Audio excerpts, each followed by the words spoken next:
calling all sort of out, newly out, or fully out lesbians. We are going to Provincetown. Wing Women's Weekend, October 16th to 20th, 2024, is your opportunity to join our crew and enjoy Provincetown's annual Women's Week. One of the biggest challenges we hear from the lesbians we work with, especially those of us new to this community, is how intimidating it can be to connect with other LGBTQIA plus women and to find that all-important queer community. I know. And you all want to be connected to the community so much and to meet new queer friends. And, hey, you never know, maybe even meet somebody special. But we can also know that it can be super intimidating to do these things alone.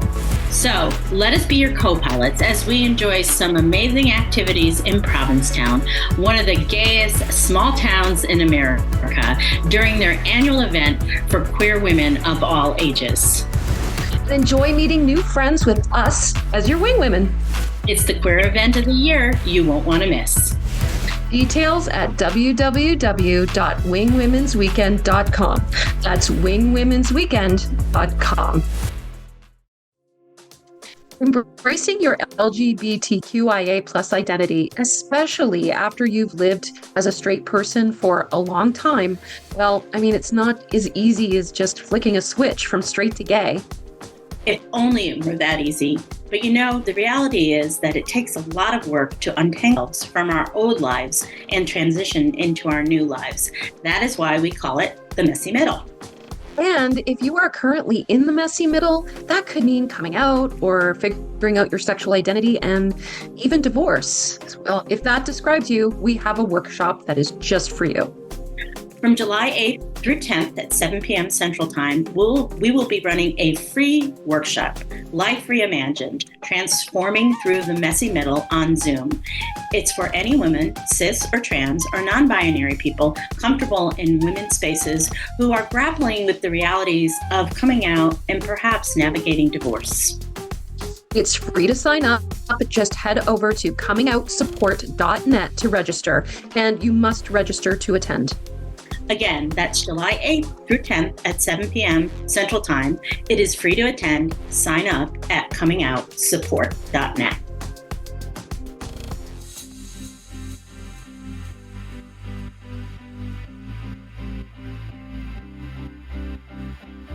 Hey queer friends, are you ready to be inspired? Welcome to Season 5 of Coming Out and Beyond, a podcast that shares stories from the LGBTQIA plus community. Here's your host, Anne-Marie Zanzal.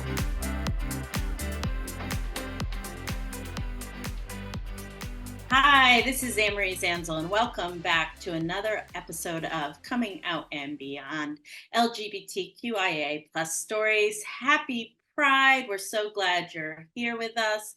So excited to have my fellow coach in Lotus Group Coaching with me today. We have got some great advice for people who are in the messy middle. And if you don't know her, it's Barb Rowlandson. She is an author, coach, producer, and content strategist with me, Anne-Marie Zanzal Coaching. She's a graduate of the University of Toronto and currently earning a Master's of Counseling Psychology at Yorkville University. She's also a humanist officiant with the Ontario Humanist Society, providing humanist life services in the Simcoe County, Muskoka, and Karatha Lakes regions of Ontario, Canada. Barb had a sexual awakening at age 45 after having a catalyst relationship experience. Many things about her past came into clear view after this experience, and Barb eventually came to identify as a late-in-life lesbian. Barbara's coming out experience was turbulent. She is familiar with the highs and the lows of the coming out later in life experience and uses her own as motivation to help others on their coming out journey. Barb has had plenty of experience in dating and lesbian relationships and works with coaching clients who are stepping into the world of LGBTQIA plus dating. Barb, welcome to the show. Why, thank you, Anne-Marie. It's been forever. I haven't seen you in so long. Friday. Yeah, talk almost every day, but my I'm so happy to be here. Thank you for including me in this week's podcast. Well, and I'm really excited to talk to you about this because we've been hearing from folks again and again asking us to talk about the messy middle on this podcast. Mhm. And we as coaches at Lotus Group Coaching, we are seeing our clients go through the messy middle. So, Barb, what is the messy middle? Well, it's fun times. Oh yeah. Usually this refers to the hardest parts of changing your life. When you are recognizing that you're no longer able to maintain your old heteronormative life. Maybe that means you were married to a man or that you're, mom raising kids. And you have to make a transition out of that because you just can't live that way anymore. But you're also not quite out and you're not quite fully integrated into queer community. So it's a time of big transition and uncertainty. And that's why we call it the messy middle, because it feels like a hot mess sometimes. hmm And I agree with you. I think for me, my definition of messy middle is the part where you're not straight, but you have to make a lot of changes. Hmm. And you are in the midst of all those changes, which Right. frankly feels sometimes really uncomfortable and hard. Well, And sure. yeah, because I once looked at there's this like study from like this index from like the late 1960s, which talks about like life events. I'm sure the people you might even know from your work. And it talks about, and it like lists a whole bunch of things. And like when I took that test, like I was like through the roof when I was in the messy middle because I was going through a divorce, I was coming out, I changed jobs, I moved 2 times. I mean, I had done so much all within maybe a year. And so it was a lot of change at once. And usually we struggle with just one change, right?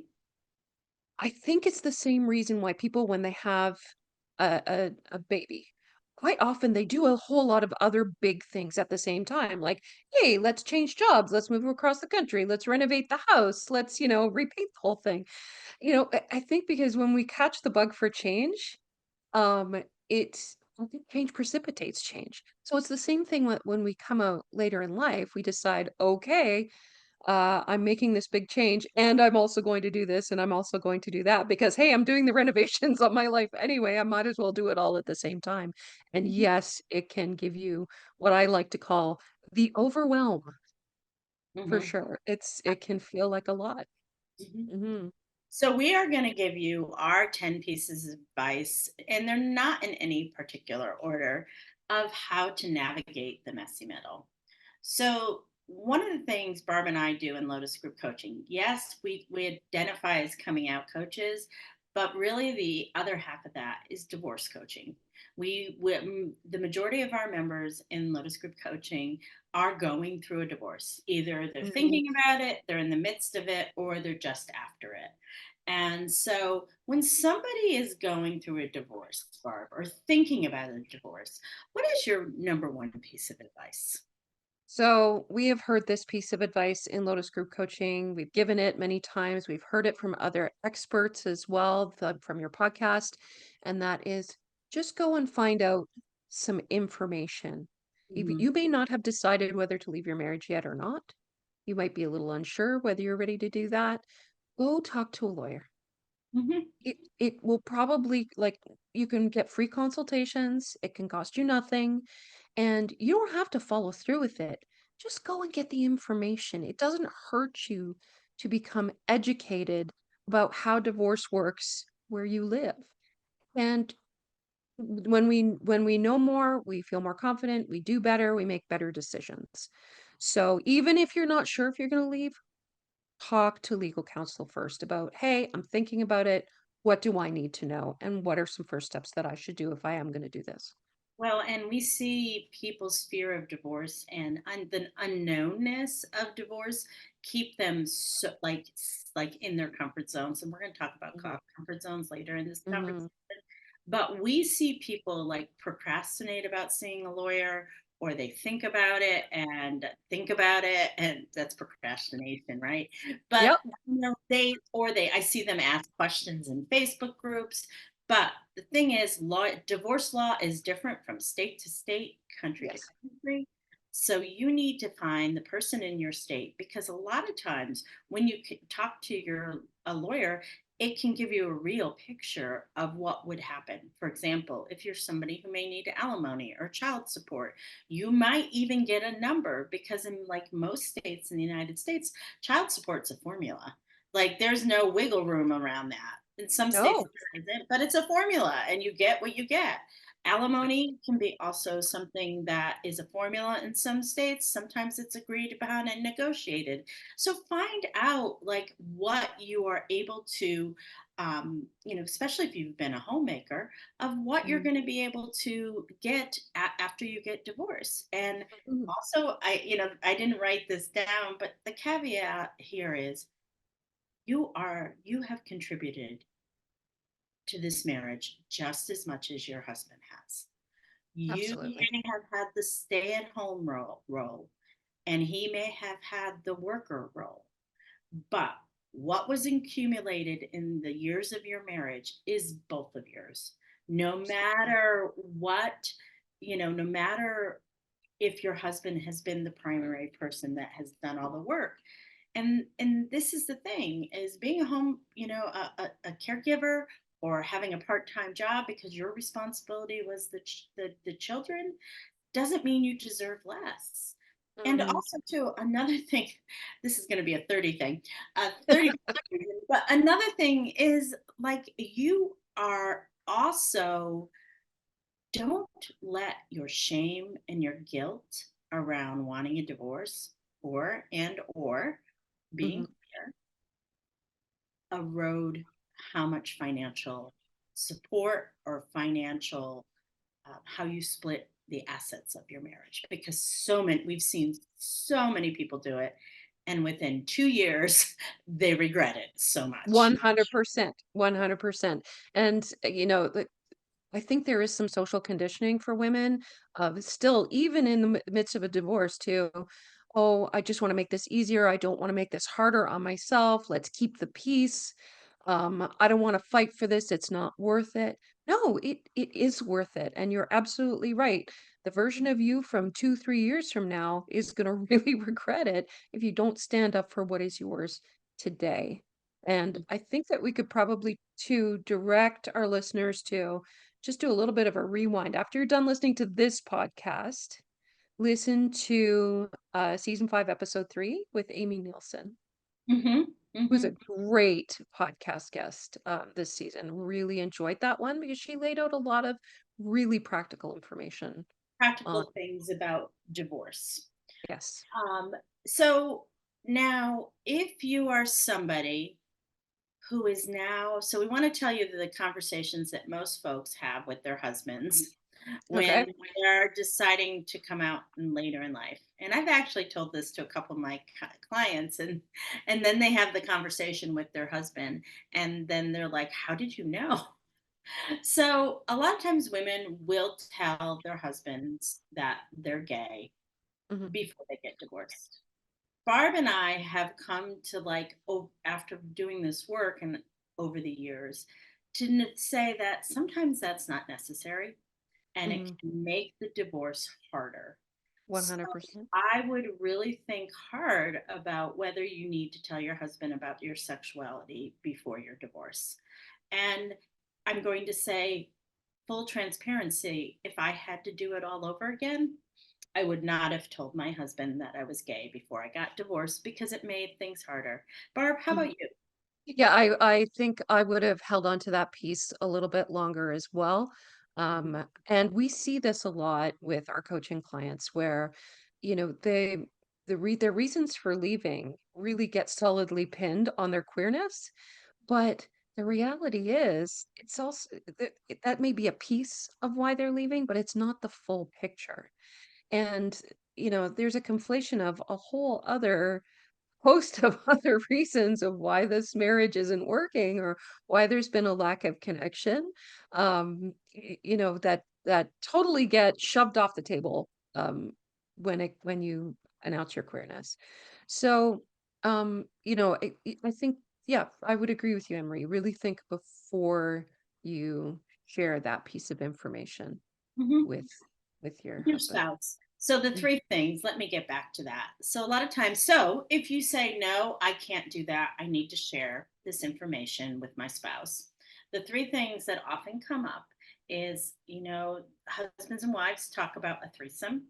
When I mhm. talked with that about my ex, both of us, I said to him, and he didn't want it either, but I said to him, hey, listen, if I'm going to be sleeping with a woman, I don't really want you there. And he didn't want to. It was just like literally like a 15-second thought.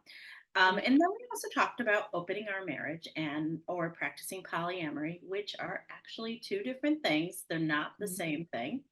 Right. And what I realize is that opening your marriage and what we've seen in this community, because Barb and I have been here for almost a decade now, is opening your marriage is a really, sometimes people do it because they're trying to save their marriage or Mhm. save what they have. But in actuality, opening your marriage while you're in the midst of coming out, it's too much. It's just too hard to do for everybody. People don't realize like you're inviting a whole nother person Whole other person with their own feelings. and You their own thoughts and their own ideas. Like know? that's the things couples don't think about is Mhm. that you're inviting a whole host of things into your marriage. They just never think about the other person Right. when they decide that for themselves. And that's why most of our couples have been monogamous for years and years and years. So Right. this is not something that's in their thought patterns because they've never done it before. Well, and when you talk about, they've been monogamous for all these years, probably because they are monogamous people. Right. And as we know, polyamory is an Orientation. orientation, right? So if you weren't polyamorous or successfully polyamorous before, you likely won't be afterwards as well. I feel like it does, for the most part, just really complicate things and also doesn't invite the type of deep connections that so many of our coaching clients are actually looking for in relationship. There's only so deep you can go as far as connection with someone from the outside of your marriage. Because just think of the logistics of it too, right? Like fitting that other person into your schedule. Where do you meet to go and have intimacy? How much time can you actually give them? It becomes very sort of spread thin, and we have seen this with coaching clients where they feel, my analogy for this is like they're on a lake and there's two floating docks and they have one foot on one dock and one foot on the other. And they're like trying to keep balance and these docks are floating further and further apart. So Well, it's tough. I've heard also a lot of my clients say, like, I feel like I'm living two lives Yes. because if you are a lesbian or bisexual and you finally meet the right person for your for your sexual orientation, it'll feel amazing. And you'll Right. feel, oh, this feels so right. And you want to spend all that time with her. And Mhm. yet you have stuff, you're still married and have kids and sometimes Yes. have kids. Or even if you're not married, still have a life. And it's like, so how I love Barb's analogy because that's exactly what it is. Like you're Mhm. trying to fit this person into your lives, and some people will be okay with it. Some people will not. I mean, Right. some women will be like, absolutely not. I'm not doing this. And they will feel often like second, they're like this, excuse this expression, the side piece or the second choice. And some women will not put up with that for very long. Absolutely not. And at some point, I mean, you've been doing this longer than I have, but I haven't seen it with our group participants yet where there wasn't a point where they had to decide which platform they were going to stand on. Right. They might be able to straddle both for a little while, but at some point they have to make a decision. I've got to go back with my husband and be, in this Solidly with monogamous him. marriage, Mhm. or I have to make the transition and be out and queer and be with my girlfriend. Well, and Barb and I really want to support you to live your fullest life possible. So we have had clients that have decided to stay married to their husbands, and Absolutely. that is okay because that's your life to live. It is not our life to live. And so we 100%. want to support you in whatever way we can. So we've had a client go in and now she's in a mixed orientation with her marriage with her husband. And that's a small minority, excuse me, a small minority of people, usually about 10% will decide to do Hmm. that. Hmm. But it's okay. It's your life and it's not ours. And we will support you however you want that. Absolutely. Our job, I think, is to help you see all the sides, right? Mhm. Help you Absolutely. see all the sides, and then when and if you do wanna make that transition, that we help you to do that, transition you into, like, orientation for the queer community and finding other queer people to hang out with and learning about what it is to live as a queer person. So And so now we talked about open relationships a little bit, but one of the things we were brainstorming and putting our list together, and my wife was in the room with us, and she said, "Make sure you tell people not to throw out the relationship with the woman as quickly yes. as." Okay, so what we're talking about here is okay, so either you're in an open relationship with your husband, I mean with a girlfriend, or you are separated from your husband and you're dating and stuff like that. And all of a sudden it gets really, really hard. And you're like, Mhm. hmm, well, I guess I have to get rid of the last thing because that is the one that the last thing is Right. one that's hardest. This is, I'm going to have to get rid of her. And I remember when I met Tonda in the beginning of my coming out, I said, "Can you come back in a year?" I, I was like, I knew I was going to be going through a lot of things, and I knew I was going to be a mess. And she said, "No, I can't come back in a year." And so Right. then I had to make a choice. And what we're talking about really is if you do have a healthy and loving relationship with a woman, don't be so quick to throw it out because it was the last thing that has come into your life. My Mhm. wife said something which was sort of profound. She said, we as just because she's your last thing doesn't mean she also can't be your future as well. So True. I do, whether my wife and I had gotten married or not, I do believe that being with my wife during that time, she helped me keep me grounded. She helped Mhm. to give me perspective. She helped me see a little bit of the future, though I was really struggling to see it at that point. Mm. And I'm really glad because I did think about throwing it out a couple of times. And another reason I thought about throwing it out is because I was like, should I go out and sleep with a bunch of women? That Right. was another thing I was asking myself. And Right. and then I decided, you know what? Sleeping around was never for me when I could do it when I was younger.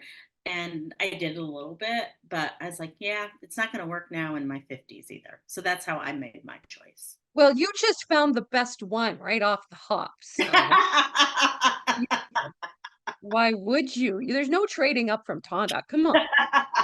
Well, she's going to love this as she edits it. I love you, Tonda. But what do you think about that, Barb? Because I know your first relationship didn't work out. Well, And and yeah, like my first lesbian relationship was, not a healthy one, and it Mhm, was very detrimental to my mental health, and I would say maybe my advice on the other side of it is, you know, don't hang on to something that isn't good for you, I and just because that relationship wasn't a success. You learned something about yourself, and it doesn't mean you can't find love with another woman in the future.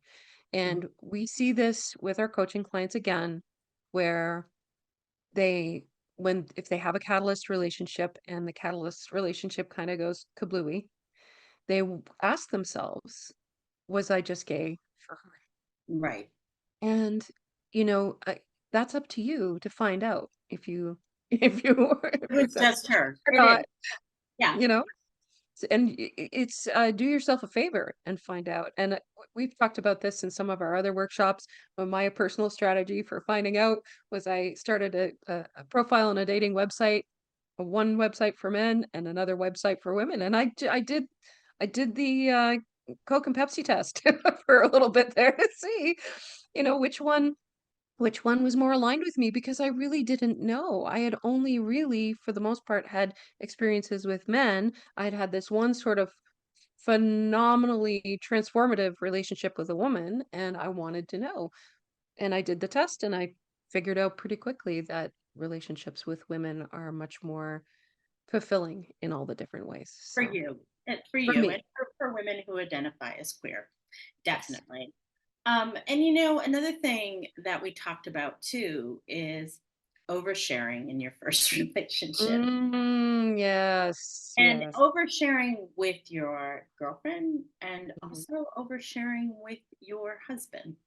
Uh, Yes. and a little bit about that is I think that when you're first coming out, we're so used to seeing women as friends.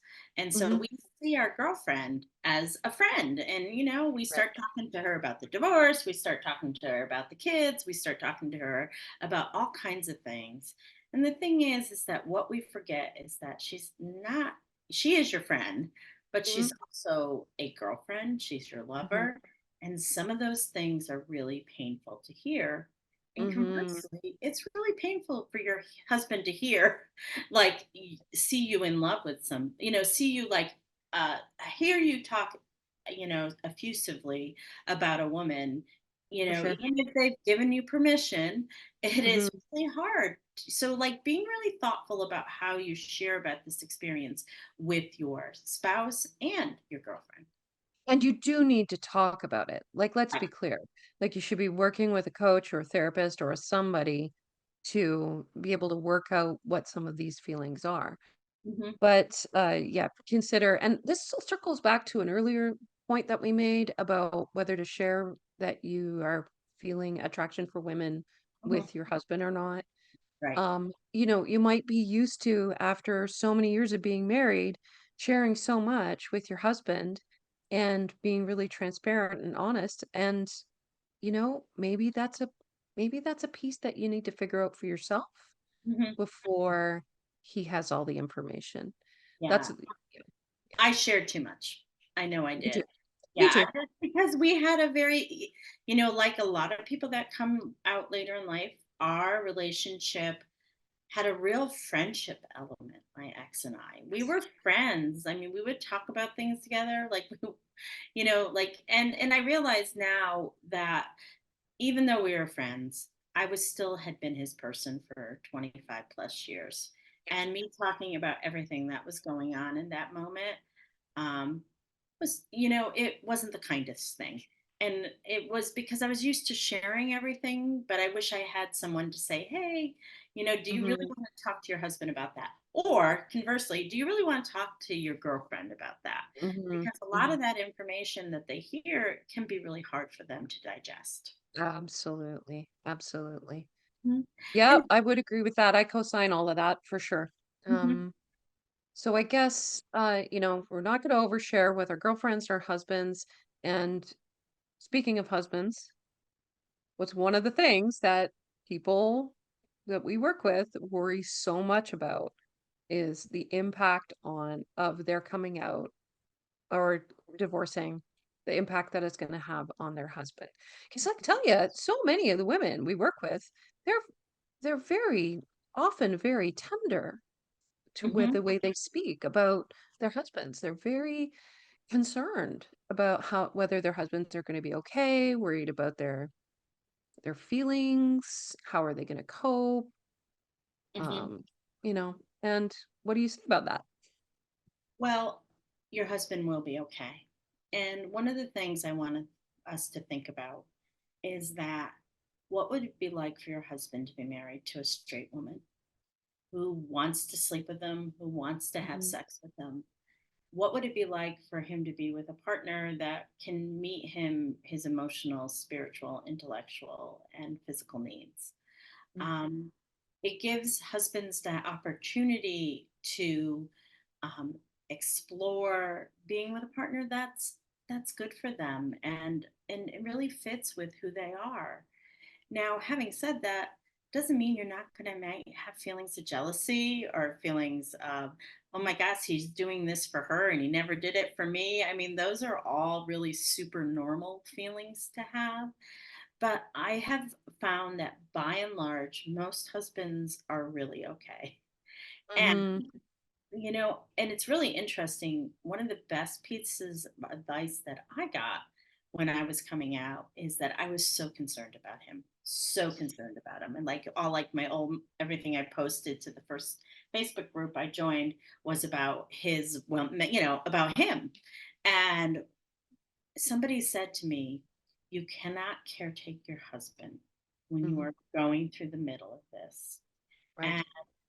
So many of our women that we work with try so hard to caretake their husbands and their husbands' emotional needs because often that's what we're used to. We've been doing that a long time, and you just can't. You have to take care of yourself.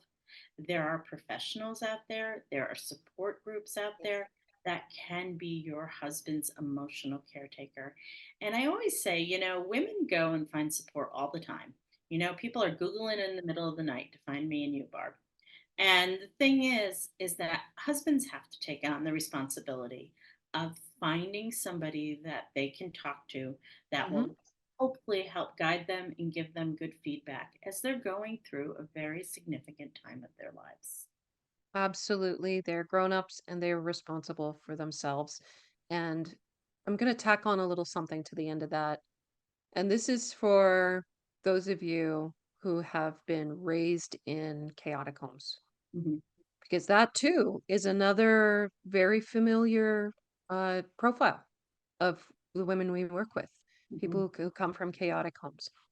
Eh, Oftentimes, what that means is that uh, that person will feel like very responsible, walking on eggshells around others and meeting the needs of others, and will catastrophize in their minds what will happen. Like they desperately want this newfound freedom and to be able to embrace their queer identity and pursue relationships with women, and simultaneously they're terrified about creating chaos and what the repercussions of that will be like, and often will like catastrophize in their minds, oh, he's going to die, like he'll never mhm. survive. I've ruined everything, when Right. in reality, let's temper that a little bit. He's a grown up and he will be fine. he Mhm, will he will move on, he will find someone else mhm, to mhm, have a relationship with, and he might be really really sad for a period of time, and then he will move on. mhm, So mhm. the world, you're not ending the world. You're not, we hear this all the time. I'm blowing my life up. I'm blowing my family up, and Mm. you're not. And what we have seen is people recover again and again and again from this. And speaking of families, people really, really worry about their children. For sure. That is on par with how much they worry about their husbands. And what we Mhm. have come to find is that, first of all, good news if you have littles. Like if you're eight Mhm. and under, little kids, especially about divorce and about your queerness, they don't care. They just want to make sure that they're warm and safe and dry, Yep. and it will quickly become their normal. It'll Mhm. just be that normal that mom and dad got divorced when they were 6 or 7 or something like that. That's right. Um, Older children may have a little bit more of a difficult time, Mhm. and sometimes you may face some pushback from your older children, or even Yes. they won't talk to you for a while or something like this. Mhm. But what I want you to know, because I've been through this myself, and Barb was to a little bit with her when her daughter was 13, is Mhm. you'll be okay. Yeah. You actually can navigate those things, and you can actually learn about yourself. And it's okay to set boundaries with your older children. I For know sure. we talk about, like we have been groomed to to like lay down our life for our children. And I would still lay down my life for my children, but in the sense of like someone's going to kill them, but Yeah. like, but or if they were really sick and they needed a kidney or something like that. Mm, But mm, like, but the thing is that what I have learned about myself is that even if one of my children is rejecting for a while, I'll be okay. And mhm, I have learned so much about myself in that rejecting that I never knew about myself before. mhm, So, and also too, we want you to know that that happening is often temporary for people in our community. And often it's a very small percentage. Not a lot of people have to deal with that. Generally, mhm, kids are pretty accepting, and generally, kids just want their parents to be happy. And mhm, we mhm. have found over time that it's a small minority that has to have to deal with angry kids or something like that. But most people's kids are fine. Well, and let's keep in mind too, for, a lot of the women that we work with, they're in their I mean, it's a very diverse group, but there's a lot of women in their 40s or 50s, and they've got kids who are already going through their own adolescence and their own angry period. So let's not make it all about us. Like Right. maybe they're just having a moment as well because adolescence Absolutely. is a turbulent time. And um, yeah, actually, it's interesting to me, and this is what I perceived, and I'll be interested to know if you agree with this, but it's those with the adult children. It's the adult children who struggle the most with this information. I agree because I Yeah. think the kids have known you for 20 plus years as a straight mommy. So to Mhm, put on this idea that their mommy's not straight is hard mhm, for them. But I also, whether a mother is straight or gay, if they get divorced in their 50s, a lot of times kids have a really hard time with that because mhm, they are so used to thinking of their parents as a unit. They, mhm. their parents have been together and now they're in their 50s. Yeah, They thought, oh, my parents, oh, they'll be together when I have grandchildren, when I have children. And so right. a lot of times I find that adult children, people that are 16 plus, really Mhm. have a hard time with their, and it's more often not, it's not about the queerness so much, it's about the divorce. It's about the divorce. Yep, Hmm. yep, for Hmm. sure. I would say, like, as your job as a parent, like, it's not our job to bubble wrap kids. Hmm. Young kids, older kids, it's not our job to bubble wrap them. It's our job to help them cope with challenges and change in a way that's healthy. Hmm. And I very strongly believe this, and I know you do too, that when we, as moms, model behavior that shows that it's okay to change, that it's okay to stop doing something that doesn't work for you anymore. And this is how I described it because you mentioned my daughter, youngest daughter, who was 13 at the time I left.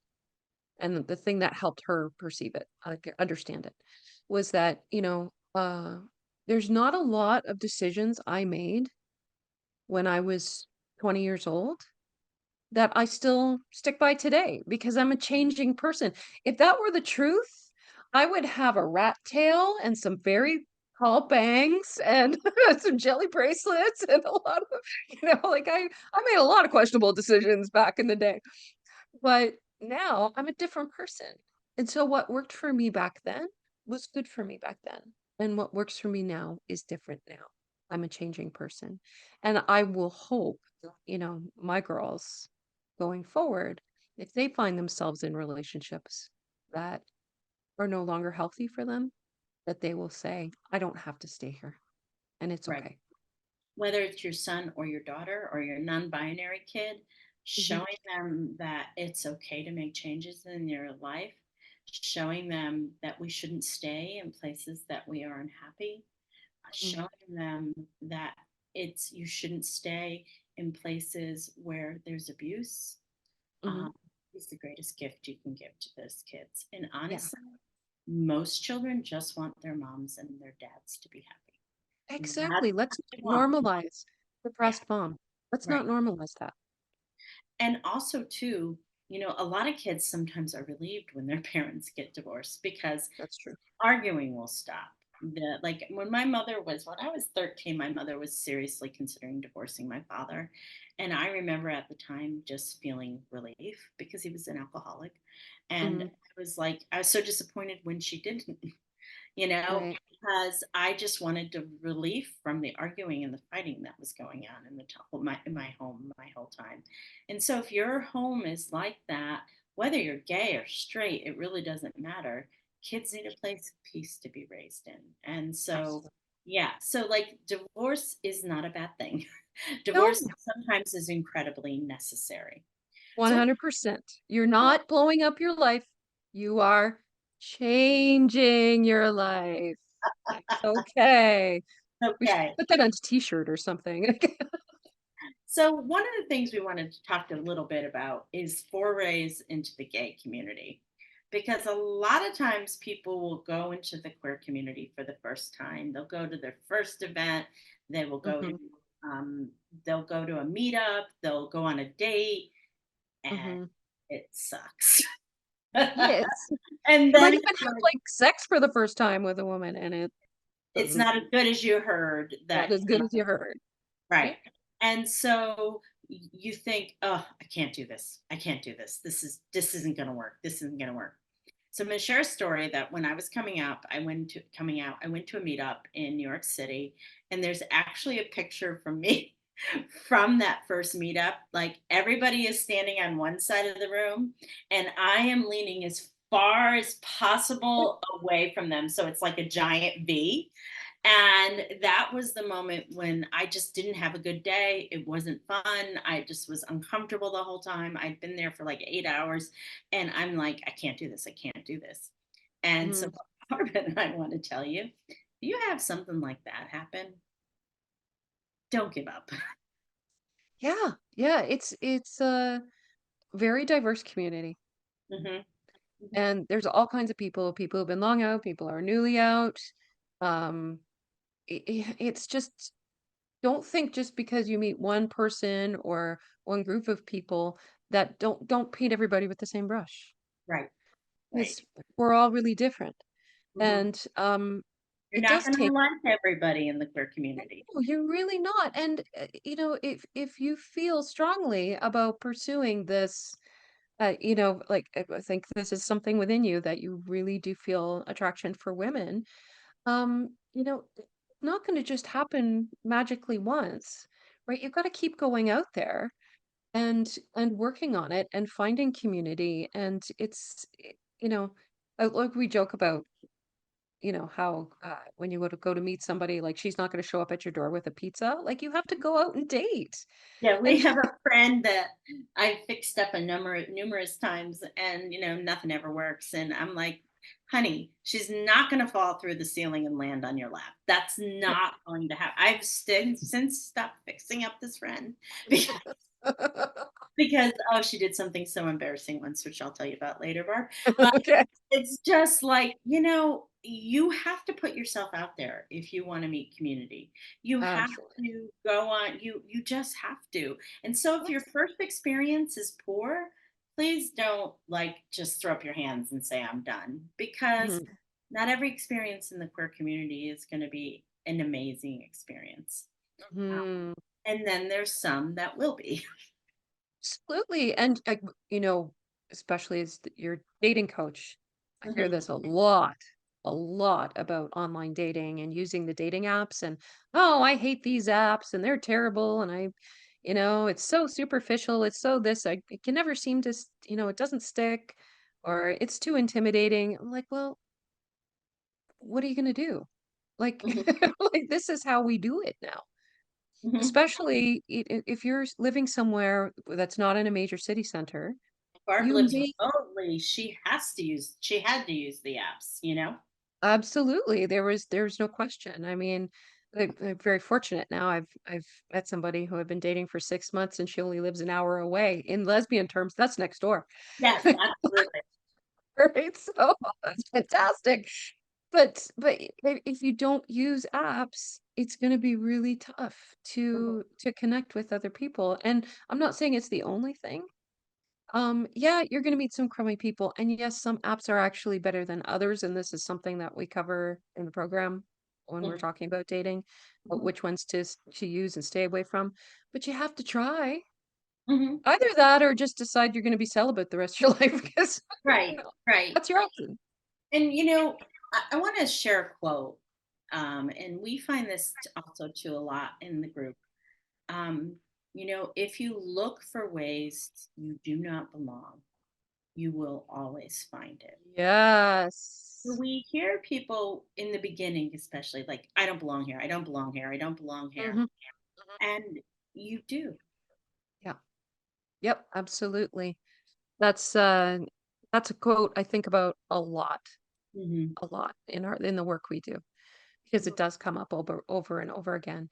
And, start off how about this? Start off with the assumption that you do belong. Well, but also, too, it's getting to our next point is that we all have comfort zones. We Mhm, have been in our comfort zones for a really long time. And mhm, maybe your comfort zone is you're married mom of two and you live with your husband and you have a nice job and you're comfortable there, but you are longing and searching for something else. And so mhm, the next, when you think about it as like comfort zone being the center of the bullseye, the next ring around it is the fear zone. And mhm, part of the fear zone is I don't belong. Part of the fear zone is procrastination. Part mhm, like, oh, I'll call the lawyer tomorrow. mhm, Part of the fear zone is, I really want to explore dating with women and really want to be with women, but you know what? I'll just open up my marriage. All of those things are what keeps us in our comfort zones. And inherently, when you realize that you're not straight and that you need to do something about it, your comfort zone is already in the midst of changing. for sure, Hmm. for sure. Hmm. And how comfortable can that be, Hmm. really? Hmm. To spend your life with hiding your light under a bushel, Right. you know? Hmm. I think we call it the comfort zone, but there's so much that's not comfortable about the Correct. comfort zone if it is not correct for you. Absolutely. Because sometimes our comfort zones are actually a little bit uncomfortable for us. And that's why we Mhm, feel restless. That's why mhm, we feel like we're missing something. That's mhm, why we keep going back to college and getting another degree. That's why we keep mhm, changing jobs. That's why we mhm, keep moving, mhm, because there is something underlying that makes us feel uncomfortable. And mhm. for straight people, it's other things, but for our community in particular, it's either our sexual and or gender orientation, Yep. and that's where the uncomfortableness comes from. We should add, other ways it manifests as depression, Mhm. anxiety, Mhm. sometimes physically manifests as like physical illness, Mhm. migraines, Eating disorder. digestion problems, Mhm. you know, just pain, body pain that's Mhm. unexplained. These are all really clear signs that your mind and your body are telling you this isn't right. And the only really way to go past that is to step outside comfort Right. and into a place that you don't know and get some help. And also, too, midlife is the perfect, and I define midlife between 35 and 65. Some of us are late bloomers in midlife, too. But midlife is the time of our life where we are supposed to do a reevaluation of everything we've been Mhm. taught, everything we have been showed how to live. If you have checked all the boxes and you are still feeling restless and uncomfortable, this is the time of your life to say, am I going to live the life I was told to live, or am I going to live the life I want to live? And when Mhm. those two things align, how you are and what you want, life gets a lot easier. For sure. And on that note, I also want to mention the messy middle is a moment in your life. Barbara, called Barb Tonda. Barb and I have like, I look back on the messy middle, which I think I defined about a year and a half. There Mhm. were rough spots like before, and there were rough spots after, but like the time where I was in like crisis mode was probably about 12 to 18 months. And and I look back on that time in my life as being so formative and so important for me to Mhm, go through, mhm, as I had to deconstruct a lot about what I believed and what I thought the world looked like and how the world was. And I needed to do that because you can't move on from the shore. I mean, you cannot until you move away from the shore. mhm. I remember Tanda saying to me in the beginning of this is that you get off the bank of the river, and you start to cross the river, and then all of a sudden you get to a little resting place in the middle of the river, and you can turn back and go back to the shore, or you can keep going. And a lot of times people get to the middle of the river, and no matter how powerful that river is, how messy it is, how strong it is, you look Mm, back at where you came from and you know you can't go back there. So the 100%. only thing you should can do is keep going forward. Mhm. Barb and I have observed the people that suffer the most in this coming out process are the people that keep their feet on both the docks. Amazing, we Yes. do water analogies all the time. But if you're keeping on, you're 3 or 4 years in and you have a girlfriend and a husband and you're miserable, it's time you make a decision. You need Yes. to either go back and live a life, maybe a mixed orientation marriage, or you Mhm, need to let go you need to walk away from the shore. And mhm, that is really, really important on this journey. This is mhm, supposed to be just a moment in time. It's not mhm, supposed to be forever. mhm, mhm. Yeah, and making that decision about which platform to go on Hmm. is choosing yourself. Hmm. Hmm. Hmm. She means which doc, not dating platform. That's right.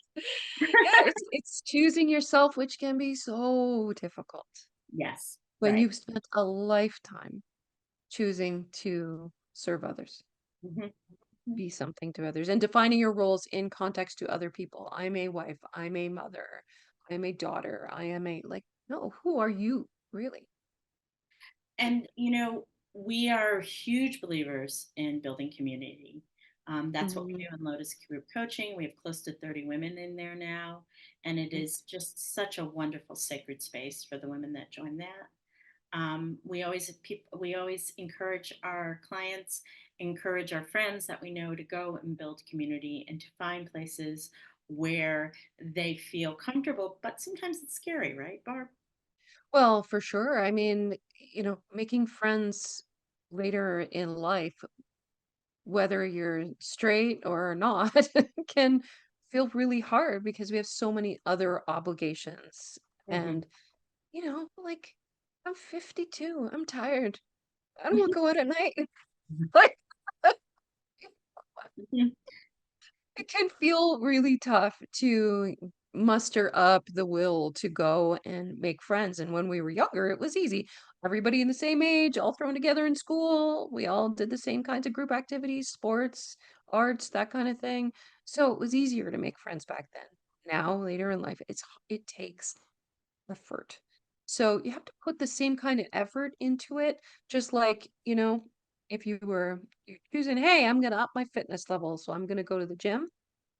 Well, this is the gym for your soul. This is the gym for connection, right? And you have to commit to doing it. And so we're really excited to let you know that we're going to make it a little easier for you. So, Barb and I have put together a really amazing weekend, in Provincetown during Women's Week, which goes from, I believe, October 11th to October 20th. I might be a little off on the dates, but it is the third week of October. And Women's Week has been going on for 40 years in Provincetown. And it is a week where there's all kinds of activities, all kinds of lesbian activities, plays, musicians, comedians, dances, Mhm. social opportunities, yoga, all kinds of stuff. All kinds of Whale things. watching, whale watching. Yeah. And so Barb and I have been thinking about doing this for a while. And so we are going to have something called What, Barb? We're okay. How do we say this? What did we call this again? Uh, Wing Women's Weekend. Wing Women's Right. Weekend. I know. Okay, there you go. Barb I will got be, it. so Barb will be the person who's saying this because I have a speech impediment and I cannot say my W's. So Barb will always be the woman who says. Wing Women's Weekend. So Wing Women's Weekend is Weekend. October 16th through 20th. We are having it at the Provincetown Inn, which is very close to downtown Provincetown. And Mhm. we are going to have a fabulous weekend of opportunity to meet other late in life lesbians, to be with your people who can serve as your wing women as you go and explore a lesbian community and have all kinds of fun. So, this is part educational, part fun.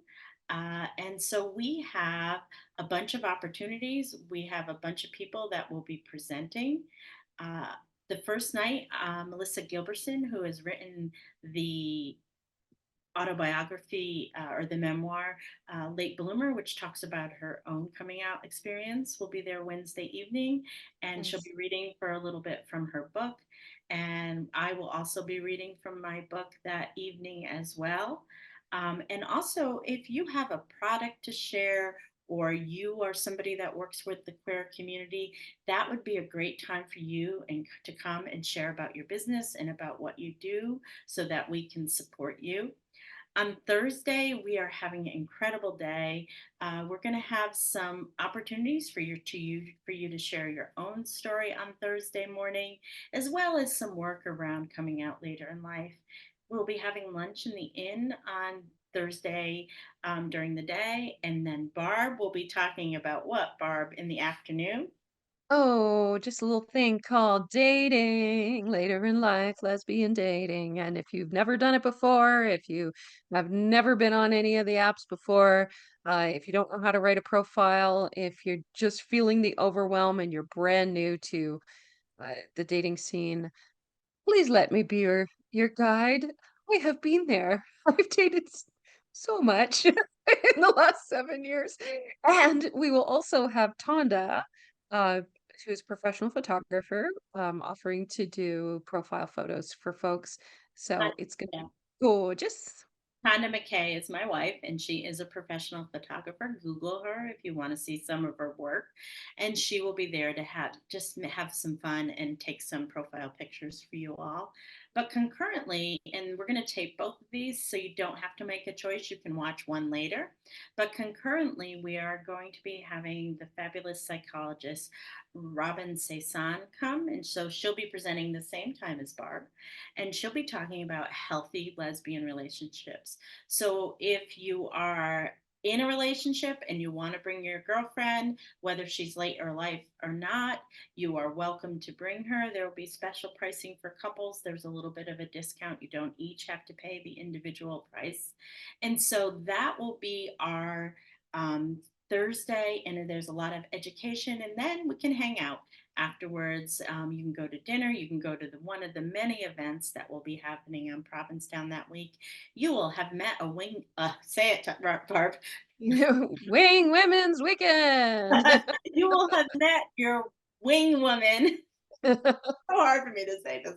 When you will meet somebody, and hopefully you'll all be able to go out and have a great time together. Absolutely. On Friday, we are going to do an Ask Us Anything session with Barb, with myself, with Robin, and maybe a couple other people. So we are going to have an Ask Us Anything session in the morning. So you can ask about dating, you can ask about your lesbian relationship, you can ask about sex, you can ask about anything there, and we will do our best to answer it. In the afternoon that day, we are going to be talking about the beyond. So, we're having several guest presenters to come and talk about what they did after they came out later in life. One of them is a personal friend of mine, Jill Holliday. She hiked the AT, which is the Appalachian Trail. That's how she actually came out. But since then, she is building a life around being somebody who does the van life. And so if you've ever wanted to consider do something like that, she's going to talk about that.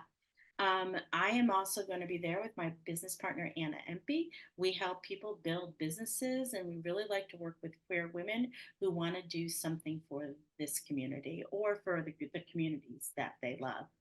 And thirdly, we're also having Christine Turpington coming, and she'll be talking about how she started a nonprofit after she came out later in life, and how she's also now running for a state office in Michigan. Christine may be coming maybe on via video, or she may be joining us in person. We haven't worked out those details yet. And then Friday night, there's a bunch of stuff to do. Go out, have a good time. And then on Saturday, what are we doing Saturday, Barb?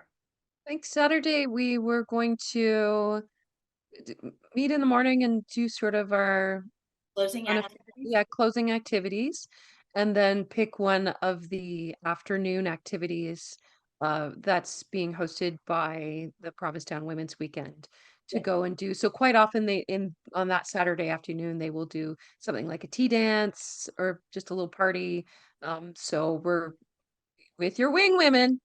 We're all Yes. gonna go together. We're all gonna go to the tea dance, which is from 4 to 7. That is so much fun. As women of a certain age, we love tea dances because you go and dance from 4 to 7, go out to dinner, you're home by 9. You know what can be wrong with that?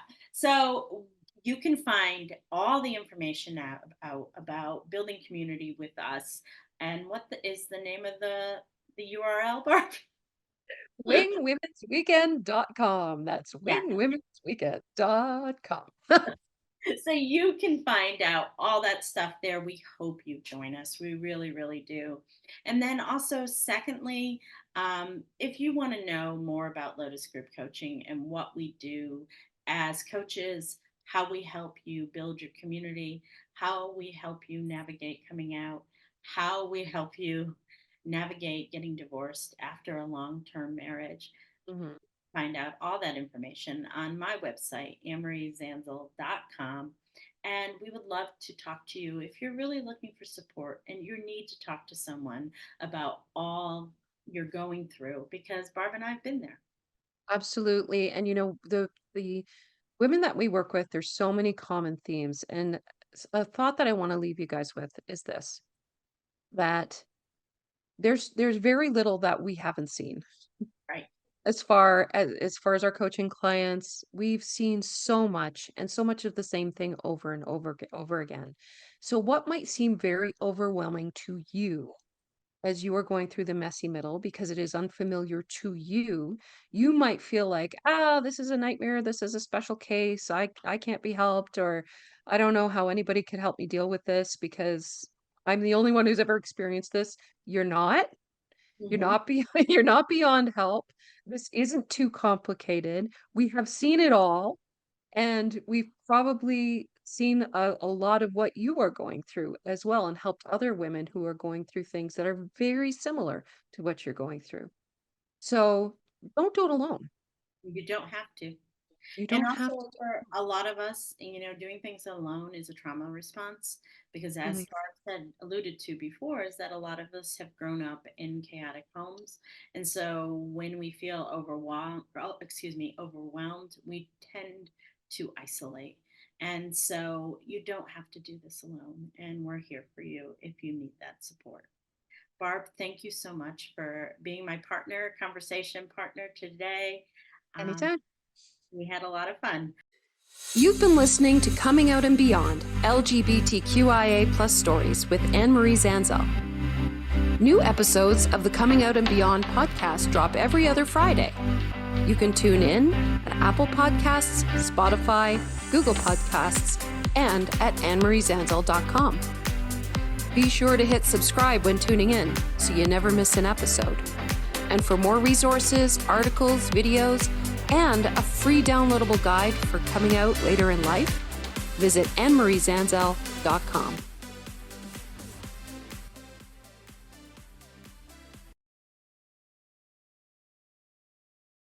Ooh,